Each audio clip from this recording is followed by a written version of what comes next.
واجعله لنا هجتين يا رب العالمين.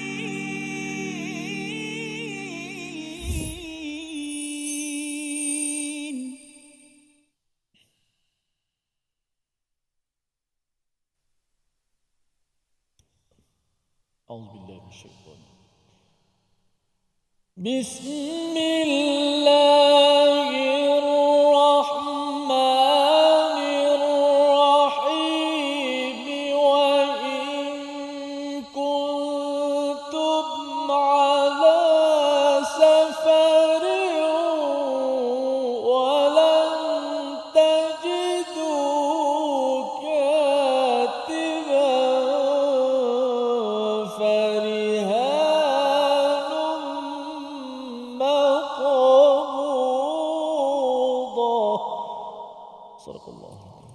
Assalamualaikum warahmatullahi wabarakatuh. Alhamdulillah wassalatu wassalamu ala Rasulillah wa ala alihi wa man wala. Syada la ilaha illallah syada Muhammadan abduhu wa rasuluhu. Allahumma salli ala sayidina Muhammad wa ala alihi wa sahbihi ajma'in. Amma ba'du. Apa khabar tuan-tuan dan puan yang dirahmati Allah sekalian? Kita bertemu dalam My Quran Time, Quran Salat Infak. Pada hari ini kita akan melihat kepada halaman yang terakhir daripada surah Al-Baqarah ayat yang ke-283 untuk sama-sama kita melihat bagaimana perbincangan panduan tentang hutang yang Allah bawakan kepada kita, dan pada hari ini kita bersama Al-Fadhil Ustaz Tirmizi Ali. Apa khabar Ustaz?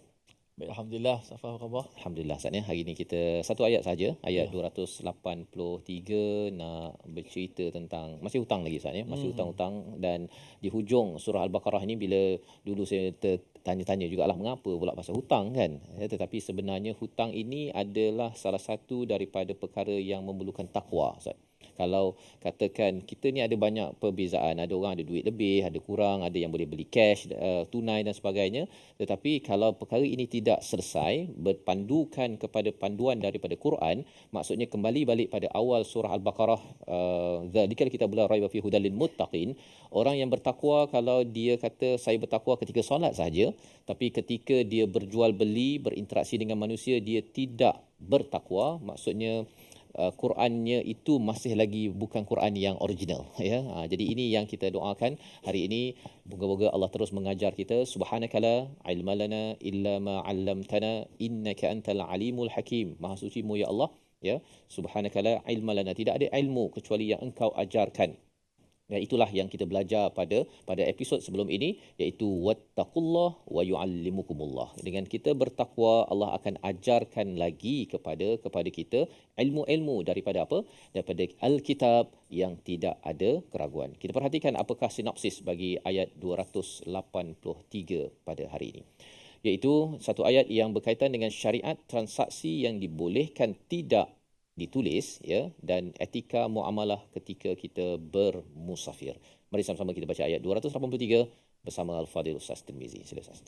Baik, alhamdulillah. Terima kasih Fadhil Ustaz Tuan Fazrul, penonton-penonton, sahabat-sahabat Al-Quran dikasihi sekalian. Alhamdulillah, syukur pada Allah Subhanahu Wa Taala dapat kita bersama-sama lagi direzekikan untuk bersama-sama hadir dalam majlis ilmu, walaupun mungkin di depan kaca TV ataupun sedang online di FB dan sebagainya, di mana saja kita berada.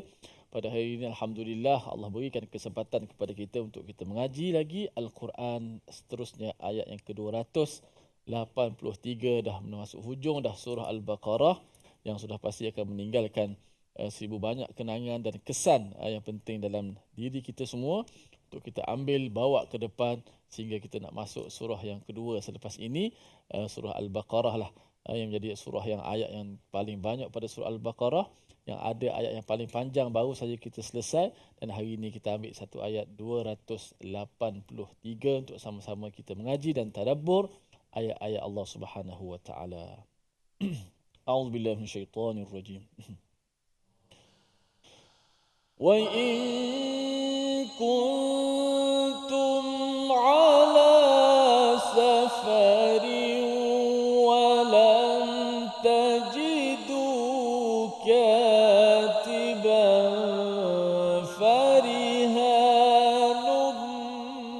maqbudah فإن أمن بعضكم بعضا فليؤد الذي اؤتمن أمانته وليتق الله ربه ولا تكتموا الشهادة ومن يكتمها فإنه آثم قلبه والله بما تعملون عليم.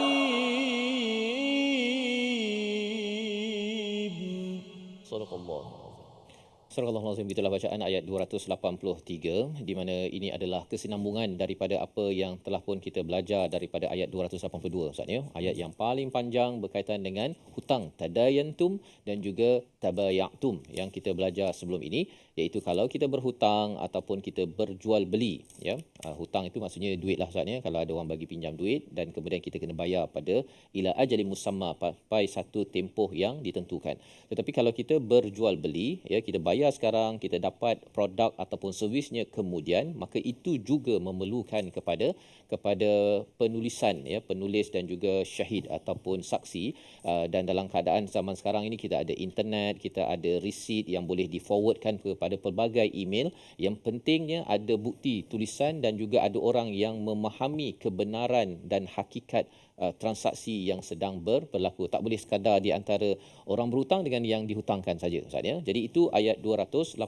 Allah mulakan sebagai satu panduan agar kita tidak ada keraguan, kita akan tahu bahawa Allah yang memperjuangkan keadilan untuk harta kita dan juga ianya memudahkan urusan kesaksian ya. Kalau bila-bila masa sahaja perlu tanya berapa hutang, dah bayar berapa dan sebagainya, semua itu ada syahadah saksi dan juga dokumentasi.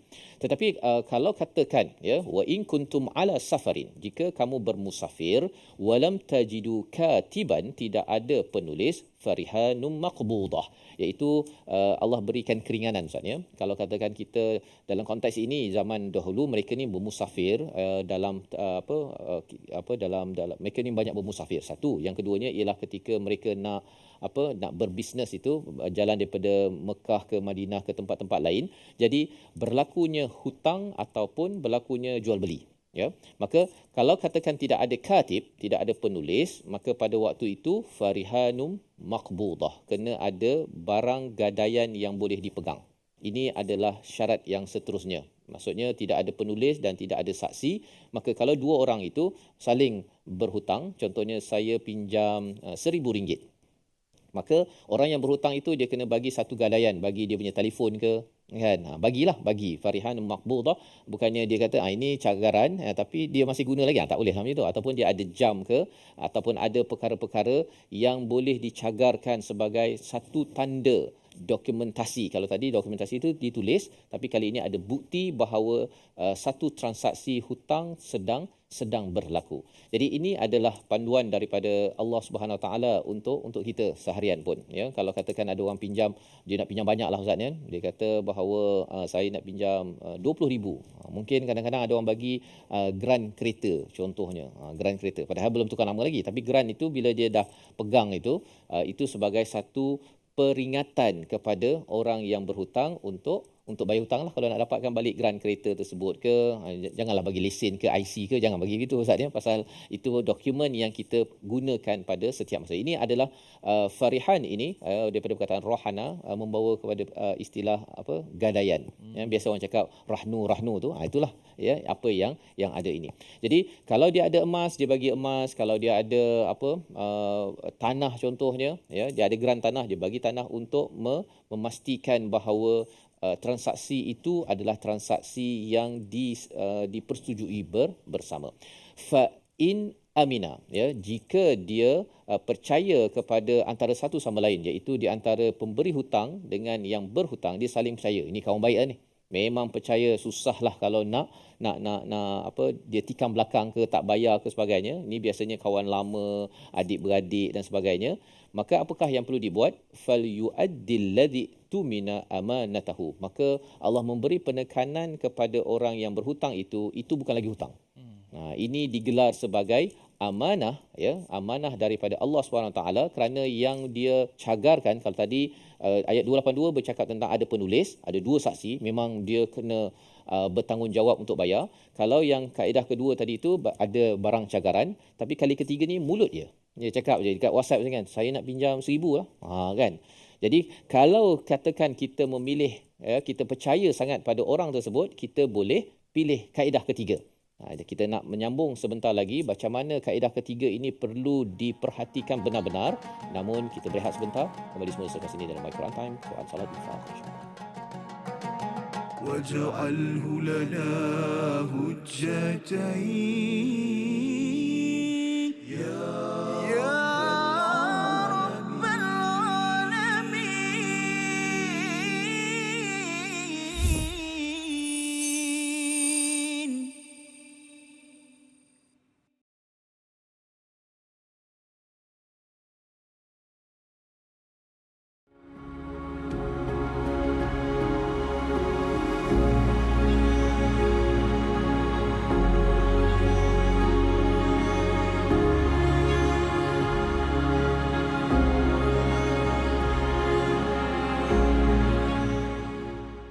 Al-Quran. Pelajari dan dalami kesempurnaan bacaan mengikut hukumnya. Fahami dan hayati maksudnya. Amalkan dan jadikannya sebagai panduan kehidupan. Bukan hanya kita belajar tadabbur, bahkan kita akan belajar tajwid secara mendalam dan ada segmen hafazan. Saksikan episod baharu My Quran Time 2.0 setiap hari 12.30 hari di TV9 juga di saluran Astro 149. مجاهينا وارزقنا تلاوته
واجعله لنا هجتين يا رب العالمين.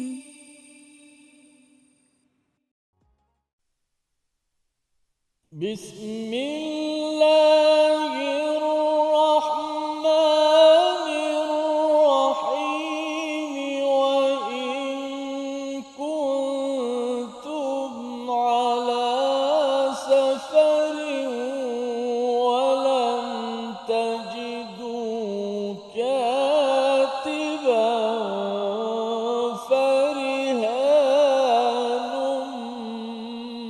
مقبوضة. صدق الله العظيم. Surah Al-Azim, kita kembali semula dalam My Quran Time, Quran Salat Infaq pada hari ini. Sama-sama kita melihat kepada ayat 283 berada pada halaman yang terakhir daripada surah Al-Baqarah, menceritakan tentang satu perkara penting dalam kehidupan kita, transaksi sesama manusia.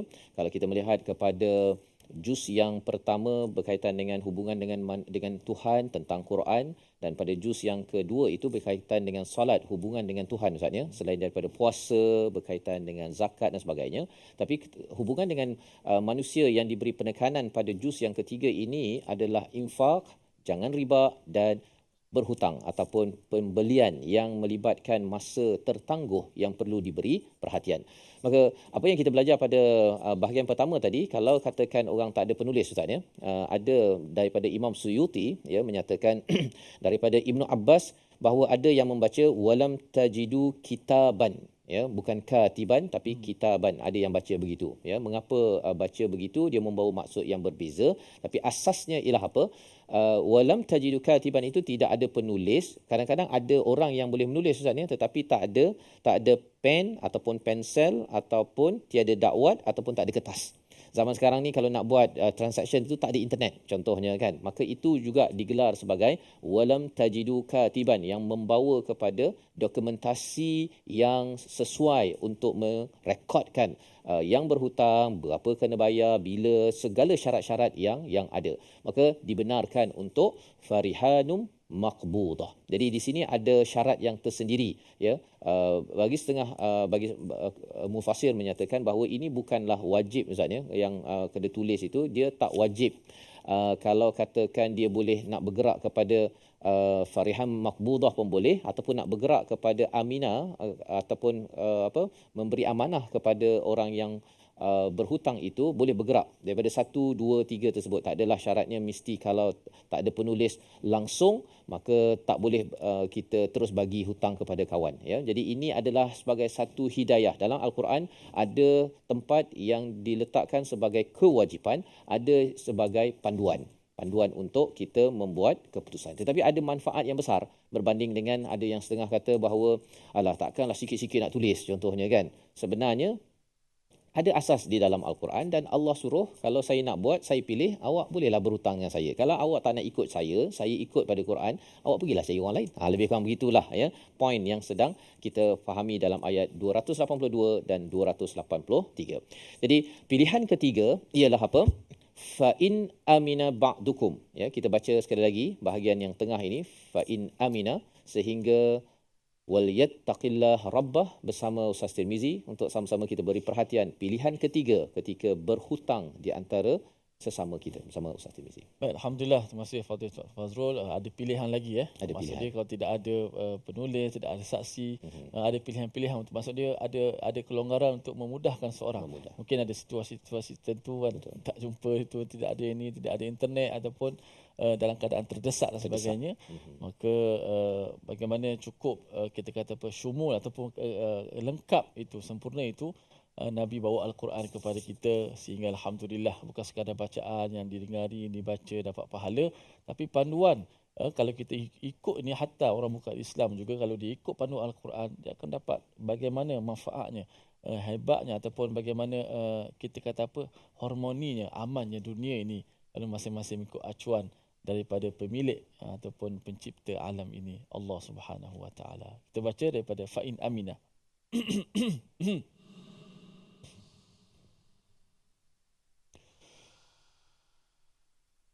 أعوذ بالله من الشيطان الرجيم. فإن أمن بعضكم بعضا فليؤدي الذي اؤتمن أمانته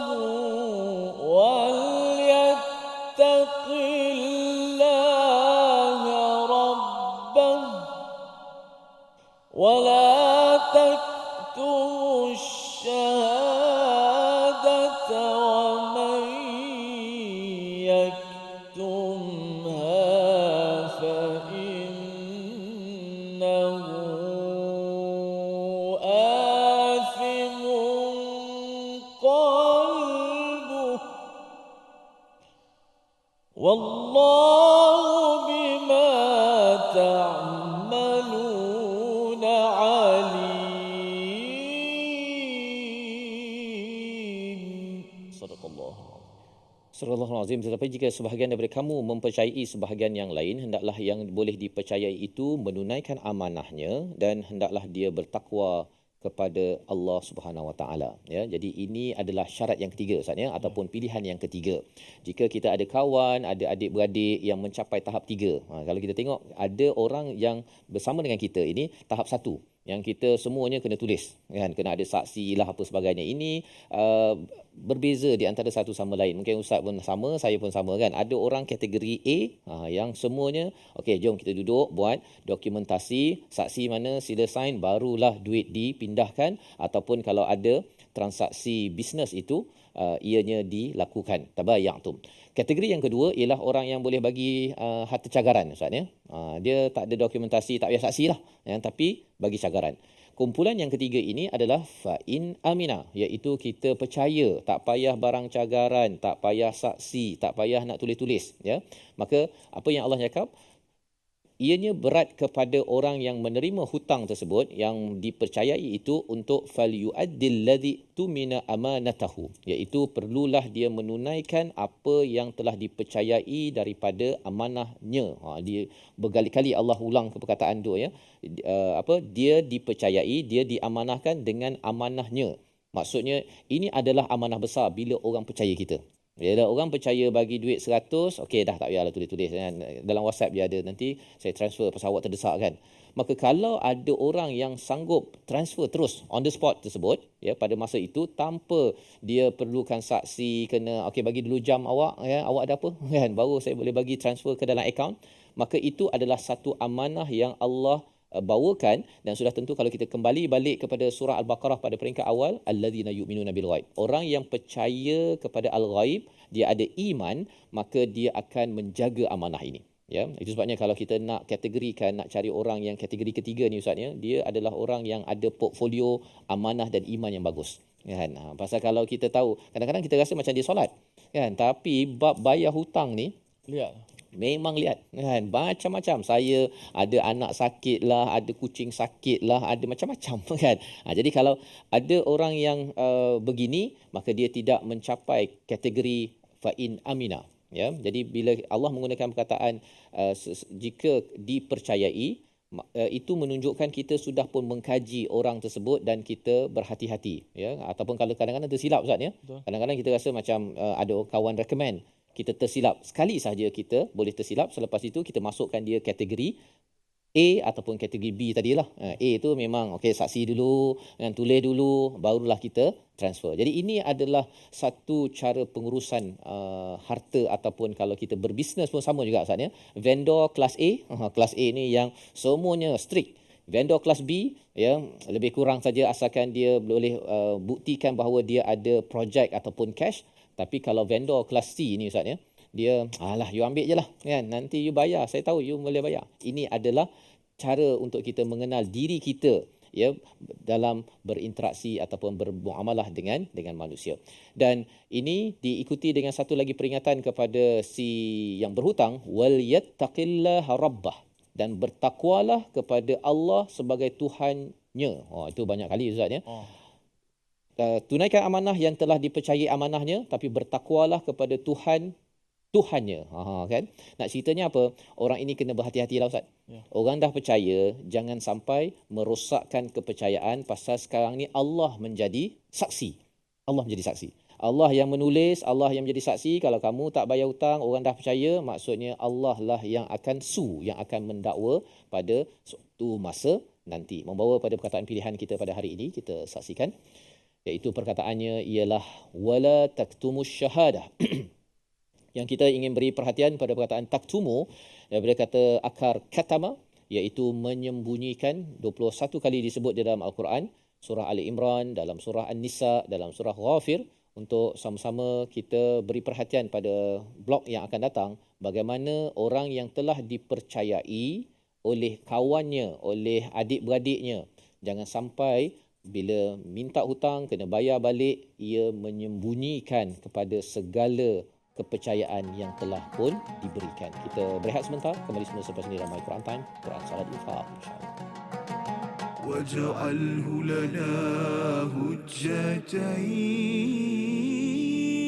يا رب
جاهينا وارزقنا تلاوته.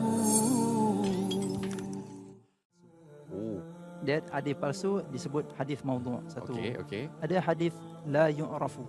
Hadis yang tak diketahui. Okey. La yasih, tidak sahih. Tidak sahih. Ada satu jenama dia la aslalahu, tidak ada asal. Antara nama lain hadis palsu adalah tidak ada asal. Ya. Tuan-tuan Kalau- puan, catatkan dalam nota. Kalau kita jumpa seorang budak lelaki kan, Ha. kita tanya dia, adik dari mana? Kan? Saya dari sana. Mana mak? Saya memang tak ada mak. Ayah? Ayah pun tak ada. Memang yatim piatu ke? Tak. Saya memang lahir, tiba-tiba ada kat dunia ni. Alamak. Jadi sepatutnya anak ni dia mesti ada ayah, Ada ayah, ada ada mak. ibu yang melahirkan dia. Ya, Kalau dia kata dia tiba-tiba muncul, siapa pun tak boleh nak terima. tak boleh. Demikianlah hadis palsu. Tiba-tiba muncul, tidak ada sanad, Okey. tidak ada periwayatan, tidak ada jalur periwayatan. Okey. Tiba-tiba muncul, tiba-tiba tersebar. واجعله لنا هجتين يا رب العالمين.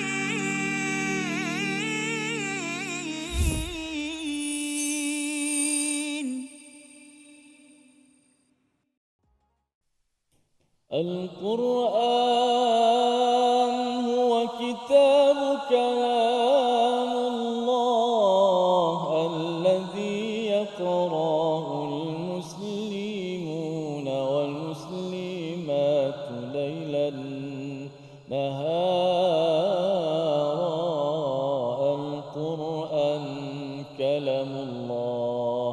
القرآن كلام الله. Alhamdulillah, terima kasih kepada semua sahabat-sahabat terus setia dalam My Quran Time, Quran, salat dan infak. Alhamdulillah, sebentar tadi kita dah dengar kupasan bagaimana kelonggaran-kelonggaran ataupun cara-cara lain selain daripada cara yang komplit yang Allah Subhanahu Wa Taala sediakan kepada kita. Alhamdulillah, begitulah kesyumulan, kelengkapan, kesempurnaan Islam yang telah dibawa kepada kita syariat Nabi Muhammad sallallahu alaihi wasallam, Al-Quran dan sunnah Nabi kita. Baik, alhamdulillah, kita nak lihat sedikit berkaitan dengan ulang kaji tajuk kita pada hari ini, dan kita lihat pada ayat yang pertama ataupun baris yang awal yang kita baca tadi pada ayat yang 283, kerana hari ini satu ayat sahaja. Boleh kita lihat di paparan skrin kita yang pertama. Iaitulah menyempurnakan hukum ikhfa hakiki pada kalimah wa in kuntum. Banyak lagi, ada lagi ikhfa dekat situ. Cuma kita fokuskan kepada yang dekat-dekat. Iaitu ada dua di hukum ikhfa hakiki pada kalimah wa in kuntum. Iaitulah yang pertama, nun mati bertemu dengan kaf, dan yang kedua, nun mati bertemu dengan huruf ta. Yang mana kedua-duanya hukumnya adalah sama, ikhfa hakiki. Hukumnya ikhfa hakiki, dan kita dah belajar pada pertemuan yang lalu bagaimana ikhfa ini walaupun namanya sama, hukumnya ikhfa, tetapi cara bunyinya, dengungnya ada perbezaan dari sudut bunyinya. Sudah pasti kerana hurufnya berbezalah. Yang pertama, nun mati bertemu dengan huruf ikhfa, salah satunya adalah kaf di sini, dan juga yang kedua, nun mati bertemu dengan huruf ta. Yang mana huruf kaf dan huruf ta ini adalah dua daripada 15 huruf ikhfa hakiki yang kita kena baca secara gunnah. Macam mana gunnahnya? Gunnahnya secara ikhfa lah, secara menyembunyikan nun mati tu, menyembunyikan makhraj nun mati. Kalau nun itu kita letak nun, na, ni, nu, itu berbaris. Kalau mati an, itu kita jelaskan matinya, kena makhrajnya di hujung lidah tu kena pada lelangi atas makhraj nun, an. Tetapi di sini kita kena matikan nun tu, bunyikan nun dengan cara menyembunyikan nun yang mati tu. Tak boleh kita sebut an, tak boleh. Tapi kita kena sebut nun itu disembunyikan mati. Tapi masih lagi kekal. Nun tu dikekalkan juga pada gunnah itu. Suara gunnah di hidung tu masih lagi kekal. Yang tinggalnya ialah makhraj nun tu disembunyikan. Maknanya pastikan nun mati tidak diletakkan hujung lidah Masa nun mati tu tidak diletakkan pada makhrajnya di langit tu. Jangan letak. Kalau letak dia tak jadi dengung yang secara ikhfa hakiki lah. Hakiki tu juga dengan maksud kita kata apa, nak mencapai secara hakikat ikhfa itu. Ada beberapa dipuja apa pekerjaan lah untuk kita nak menyempurnakan hukum ikhfa hakiki. Dan kalau kita lihat juga dari sudut tulisan, dari sudut tulisan itu huruf nun tu, nun mati itu tidak diletakkan sebarang apa-apa tanda di atas. Nun yang mati itu dua-duanya tidak diletakkan apa-apa tanda pun di atas. Berbeza dengan nun yang baris yang kedua tu, fa in amina. Fa in amina. Nun yang kedua itu yang kedua pula. Nun yang pada fa in amina tu nun mati juga, tapi diletakkan tandanya di atas. Diletakkan tanda matinya di atas itu. Menandakan dari sudut tulisan pun berbeza. Para ulama meletakkan tanda-tanda itu ada maksud-maksudnya yang tersendiri. Maka kita boleh faham nun kalau mati dia tidak letak sebarang tanda itu, dengan nun yang mati diletakkan tanda. Kalau letakkan tanda maksud dia kita mati dengan jelas. Nun tu dijelaskan mati. Dimatikan nun itu. Dibunyikan suara nun mati itu dan tanpa dengung. In seperti fa'in. Tapi ada pun nun yang dekat atas yang kita belajar sedang sebut tentang ikhfa hakiki ni tidak letakkan sebarang tanda, dan juga menunjukkan kepada kita itu kita baca secara apa? Kita baca secara gunnah dekat situ. Okey. Bezanya ialah pada nun mati ni kita menyembunyikan nun mati tu di mana? Ada tempatnya nak sembunyi tu. Kalau tak ada tempat susah juga. Kan nak sembunyikan macam mana Ustaz? Tapi ada tempat dia supaya kita mudah. Tempat dia di sisi huruf yang kita kena ikhfa tu lah, huruf kaf lah kalau kat sini, dan juga huruf ta. Yang mana huruf kaf di pangkal lidah. Ka, cuba sebut ka. Ka. Okey, so bila kita sebut wa i saja, sebut hamzah saja, kita dah boleh standby pergi huruf kaf. Wa in bunyinya. Wa in kuntum ala safar. 1, 2, mula. Wa in kuntum ala safar. Wa in kuntum ala safar. Wa in kuntum ala safar. Yang pertama kaf itu. Wa in ku. Kita dah bunyi dah sebut. Bila kita bunyi gunnahnya in, kita nampak dah. Walaupun kita tak tahu, tak hafal ayat tu huruf apa, tapi kita dah tahu bunyinya selepas ni mesti huruf kaf. Macam tu. In, kalau saya buat macam ni, wa in tad'u, macam lain bunyi. Kan? Betul juga gunnah tu. Ikhfa jumpa dengan ta. Tapi masa bunyi gunnah tadi macam nak pergi kaf. Tiba-tiba rupanya huruf ta selepas tu. Maka bunyi gunnah itu tak sesuai dengan huruf ta. Dia sesuai dengan kaf, kan? Wa in ku, jelas kaf. Sebab tu bila jumpa dengan ta pula bunyinya kuntum. Dia tak boleh sama. Wa in kuntum. Dia tak boleh bunyi begitu, kan? Orang kata apa? Orang kampung kata tak match bunyinya, kan? Tak matching lah, kan? Tak kena, tak bunyi lain masa. Jadi kita sebut macam mana nun itu disembunyikan inda dalam bahasa Arab, di sisi. Bukan dalam. Kalau ke dalam jadi idgham masuk terus. Wa tak boleh nak dengar pula, dah masuk terus kaf. Kan? Tapi kita masih lagi kekalkan nun pada gunnah di hidung. Tapi disembunyikan makhraj nun tu. Dengan hujung lidah tu tak kena langit, makhraj nun. Tetapi kita terus pindah kepada, pergi ke depan pintu huruf tersebut. Kalau kaf lah. Okey, kita cuba praktiskan. Wa in kuntum ala safarin wa lam tajidu katiba. 1, 2, mula. Wa in kuntum ala safarin wa lam tajidu katiba.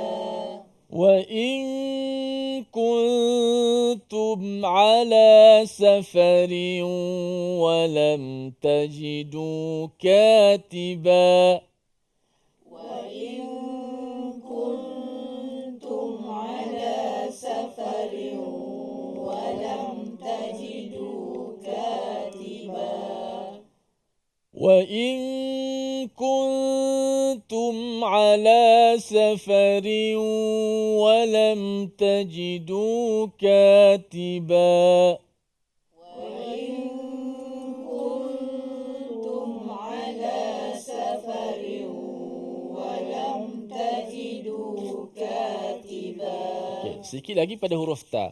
Kuntum kuntum para ulama beritahu kepada kita kena berhati-hati kalau nun jumpa dengan ta. Sebabnya kalau kaf tu dia jauh pada nun. Tak gelecoh lah nak bunyi huruf nun kan. Tak tergelincir lah. Tapi kalau ta dia mudah nak kita nak macam nun tu dijelaskan makhraj nun mati. Padahal nun tu kena sembunyikan. Sebab ta dengan nun tu dekat. Cuba sebut ta na dekat. Jadi hati-hati bila nak pergi kepada makhraj ta tu, hati-hati jangan rapat sangat sehingga macam bunyi kun. Tu. Kun masih lagi kun. Yang tak naknya kun. Dia mesti in kuntum. 1 2 mula. Begitu. Ini dia agak penelitian sikit, agak teliti sikit sebab dia berkait dengan betul-betul bunyi ikhfa itu. Itulah juga dinamakan ikhfa hakiki. Kan? Ramai orang ikhfa dah ikhfa dah, tapi semua tidak hakiki je. Tak sampai hakikat keikhfaan tu. Okey. Tidak sampai hakikat ikhfa tu. Sebab kalau dia nak sebut macam ni kan, contoh wa in kuntum, dia dah ikhfa dah, dia dah sembunyikan nun mati. Cuma dia tak pergi tempat pada mana tadi, di sisi mana. Itu saja. Jadi kalau dalam pertandingan kan, kalau hakim tu dia agak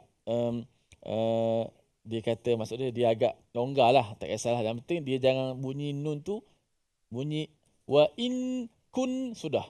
Masa nun tu tak dijelaskan makhrajnya, tidak dilekatkan hujung lidah, itu janji okey dah. Maknanya kalau disebut min qablihi pun dia dah kira okey. Dikira dah ikhfa lah tu. Cuma kalau yang agak teliti tak capai lagi hakikat ikhfa. Min qablihi wa in kuntum katiban farihan. Seperti mana ayat ni? Jadi kita nak sikit-sikit sebanyak tak apa, ke arah itu, ke arah kefasihan, ke arah ketepatan. Walaupun ikhfa ni kalau kita tak baca dengan tepat pun tak ubah makna, Ustaz Fas. Tak ubah makna Al-Quran tu. Tapi kita dah belajar setiap hari, kita nak makin lama makin baik. Makin lama makin baik, dah dapat lidah yang terbaik lah untuk kita baca Al-Quran dan tak salah pun. Mudah-mudahan sekali lagi.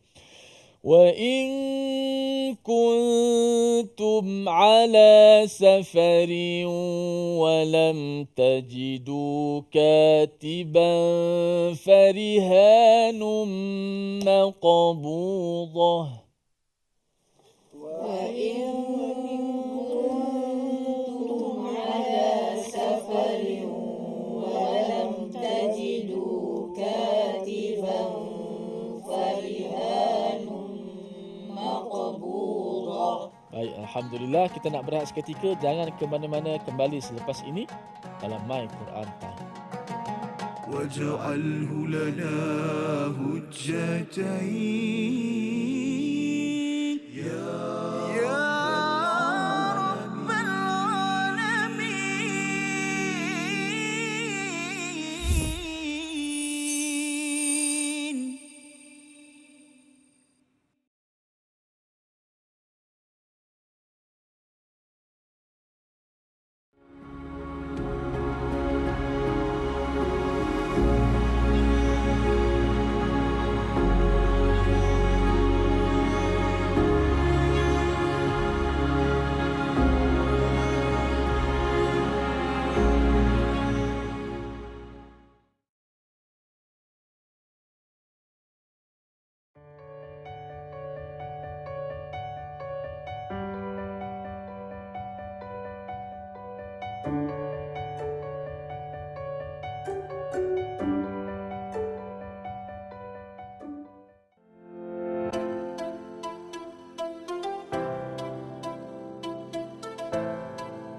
جاهلا وارزقنا تلاوته.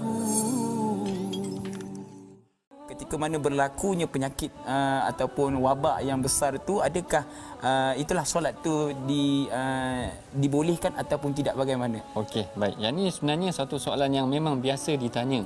Iaitu pada awal-awal Covid dulu, kalau tuan-tuan puan-puan perasan, yang mana sebahagian besar daripada masjid, bukan sebahagian besar, maknanya semua masjid dalam negara ni ditutup. Dan dia bukan dilakukan di Malaysia sahaja, bahkan di seluruh dunia Ustaz Husaini. Saya ingat dekat Mesir tu ada macam satu demonstrasi depan masjid, orang solat juga. Walaupun masjid dikunci, kerana pada mereka dia kata solat jemaah ni perkara yang wajib, kita kena solat juga macam mana pandemik pun yang berlaku. Tapi bila kita perhatikan dalam hadis, kalau kita ikutkan, kalau nak tengok betul tak berlaku ataupun ada tak berlaku pandemik pada zaman Rasulullah, kita perhatikan tidaklah ada secara langsung disebutkan mengenai pandemik, tetapi ada kelonggaran yang diberikan dalam Islam. Boleh kita solat berjemaah di rumah, sekalipun pada arahan asal tadi memang kita diminta untuk solat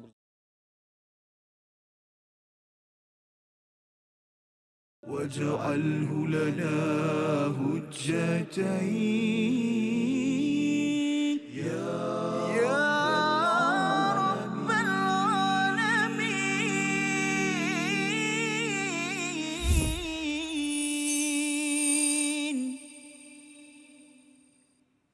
Kembali kita dalam My Quran Time, Quran Salat Infak pada hari ini kita melihat kepada ayat 283 sebagai panduan daripada Allah SWT menguruskan tadayantum ketika berhutang ataupun tabayatum ketika berjual beli dalam keadaan tertangguh. Maka ada panduan kalau kita tidak bertemu dengan penulis ataupun mungkin dengan internet, dengan dakwat kertas yang membolehkan untuk menulis, maka pada waktu itu pilihan yang kedua ialah memberikan farihanum maqbudah, memberikan rahnu iaitu barang gadaian sebagai cagaran kepada transaksi, dan ianya mengingatkan kepada si yang berhutang bahawa jika belum lagi selesai hutang, maka objek rahnu ataupun gadaian itu masih lagi layak dipegang oleh pemberi hutang. Dan pada pilihan yang ketiga, kita diberikan pilihan untuk mempercayai kepada rakan ataupun kepada ahli keluarga kita.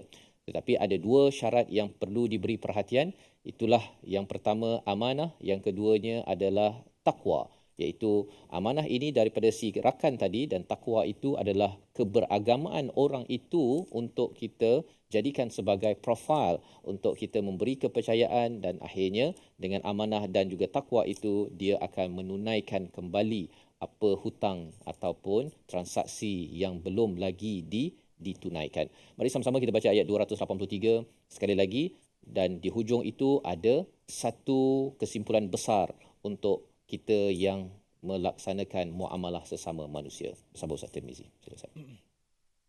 A'udzubillahi minasyaitanir rajim.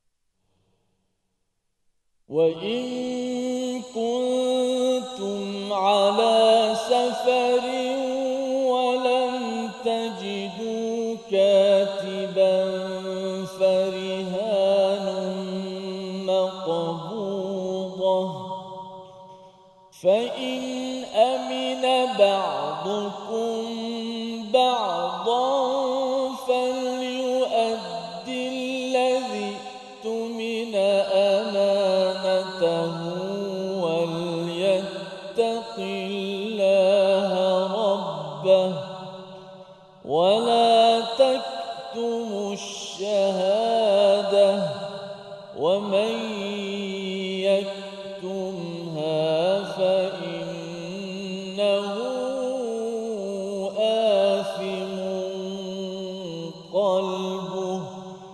والله بما تعملون عليم.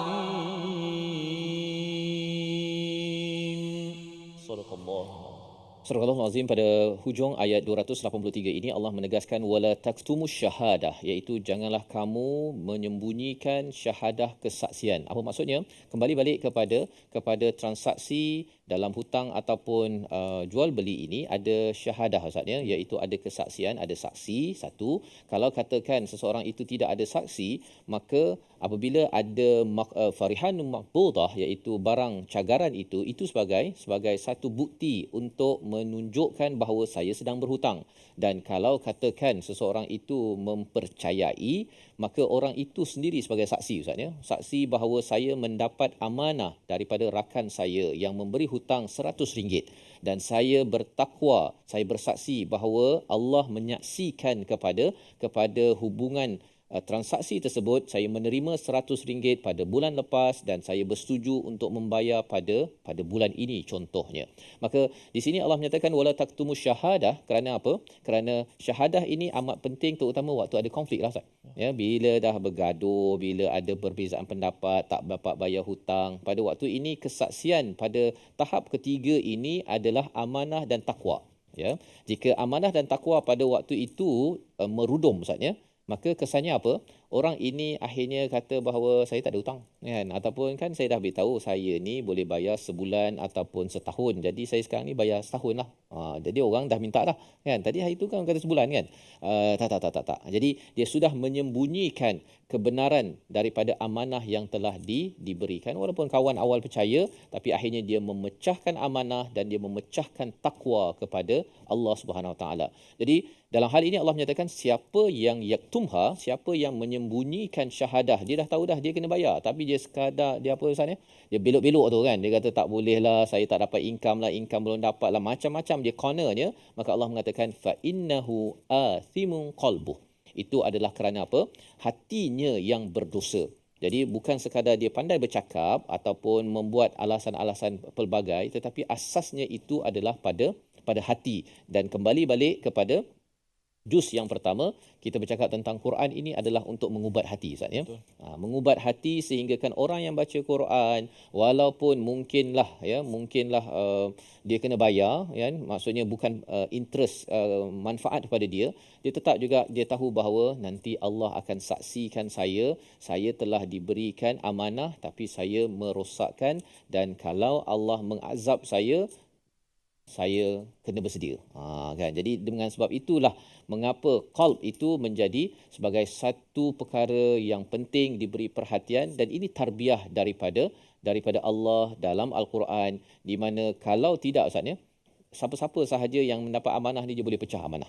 Ya, terutama kalau kita bercakap tentang sesuatu tempat kuasa tinggi ataupun transaksi yang bilion, million, kadang-kadang tak sempat pun kita nak mendapatkan segala-galanya documented. Kan? Ada benda-benda yang sambil-sambil itu saja boleh endorse projek dan sebagainya, tetapi di situlah pentingnya amanah dan juga takwa yang dibina oleh Al-Quran. Di hujung itu Allah menyatakan wallahu bima ta'maluna alim, dan Allah mengetahui atas apa yang kamu lakukan, seperti hujung ayat 282, wallahu bikulli syai'in alim. Allah tahu setiap sesuatu. Di sini Allah mengetahui apa yang kamu amalkan, untuk memaklumkan kepada kita semua Ustaz ya, kepada yang memberi hutang, yang berhutang, bahawa Allah tahu kalau kamu sebenarnya memberi alasan itu kerana nak cuba mengelak, maka Allah tahu, dan Allah tahu macam mana nak settle ya. Sebagaimana kita tengok di tengah-tengah surah Al-Baqarah, bila Hajar berlari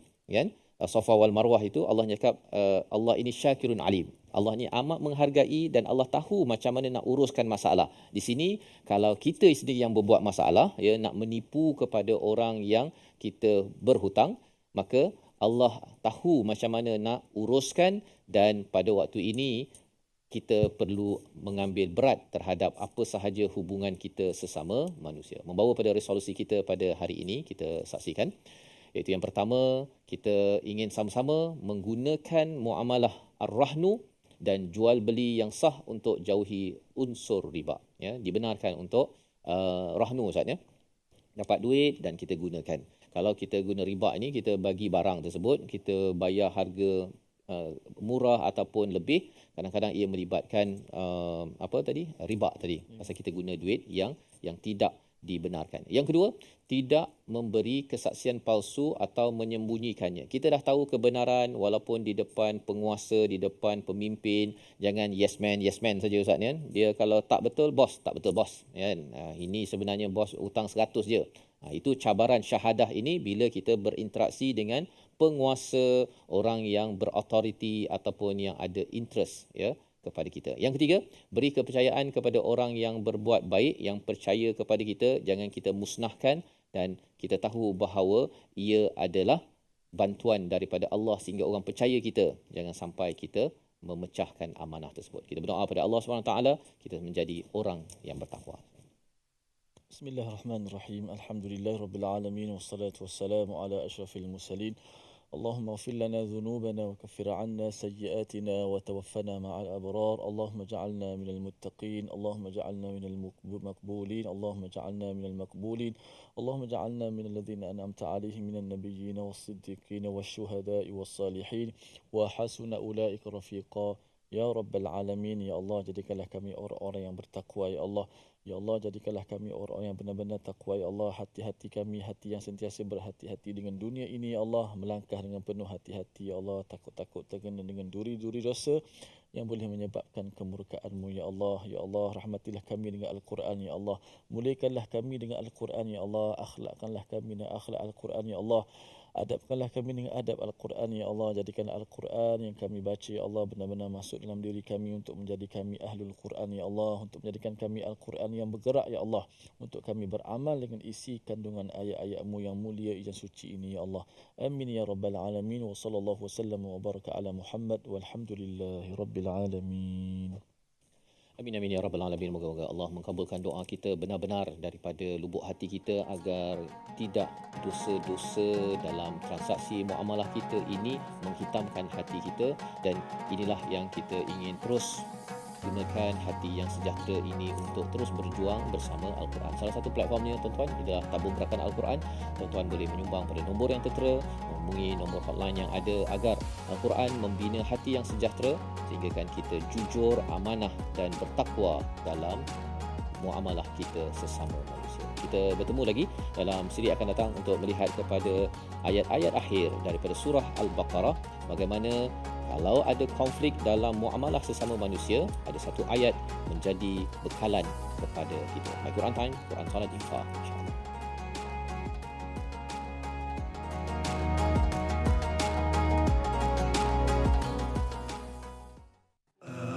آناء الليل وأطراف النهار واجعله لنا هجتين